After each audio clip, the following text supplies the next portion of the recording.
look for instant chemistry when dating, you know, that sizzle. Because a writer for The Independent argues that immediate sparks hide a multitude of sins beneath that glossy surface. And it's time we romanticize the slow burn. So what do you guys think? Is a lack of chemistry right off the bat, is that a deal breaker?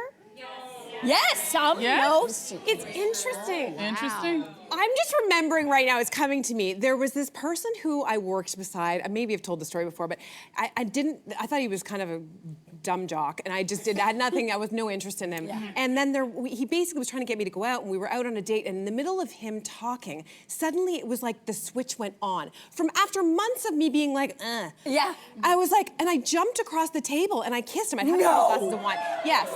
So wow, I just dawned on me that like, accelerated. I think that like there has to be something, but I don't know if it has to be instant. I don't think it does. I think it can, but once it comes, it can't be lukewarm, I guess, maybe. Oh, maybe? Yeah, Oh, maybe that's it. Yeah. I know with Ryan, and first of all, I'm a serial monogamist. I could trip and fall in love like all the time. Yeah. When I was dating, but with Ryan, when I saw him, it was so instant and so white hot. I can't even describe it. Oh yeah. And I'll tell you something. That would probably be if I was watching me, I'd be like, oh God, girl, red flag.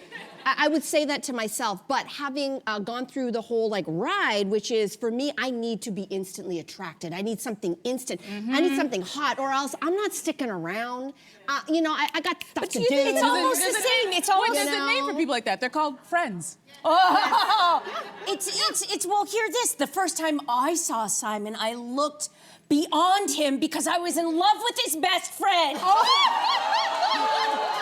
So there was no instant spark. I hung out with Simon and his best pal as a trio one summer because I had a massive crush on his best friend. And then slowly, it was the slow burn over an entire summer where it dawned on me, wait a second, this other guy is so much more suited to me. Plus, his best friend didn't like me in that way. That helps. Small detail. Yeah, that helps.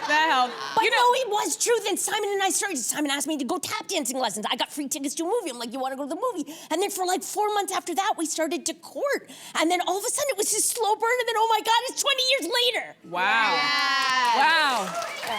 So, you know what? These are all lovely stories. But I can't stand articles like this for my single people because one thing I've learned, I've talked to everybody who I've ever met in a long-term relationship and I'm always like, what was it? How did it start off? And you know what? There's no rhyme or reason. Yes! Some people start off hot, they last forever. Some people start off slow, they last forever. There's no one has the answer. It is for the individual. If you've gone on a date with somebody and it was but in your gut, you know what? I want to give them one more chance, then you go and you do that. But if you went on that first date and you're like, nah, you don't go on the next date. And one thing I'd like a PSA for the married people, stop encouraging people to go on a second date when they're telling you, I didn't feel it, I really didn't want to go. Feeling, but what because What if I ignored the impulse with Simon? Here's the deal, that would be you. If you didn't want to do it, that's you.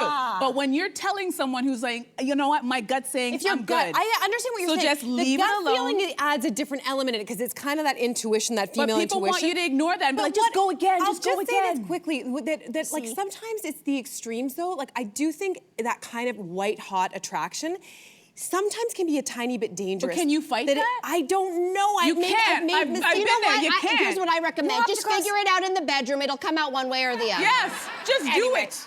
Okay. Hey, you, come a bit closer. We've got so many more must-see interviews, spicy debates, lifestyle tips, and pop culture moments. So subscribe to our channel by tapping the logo below and don't miss out.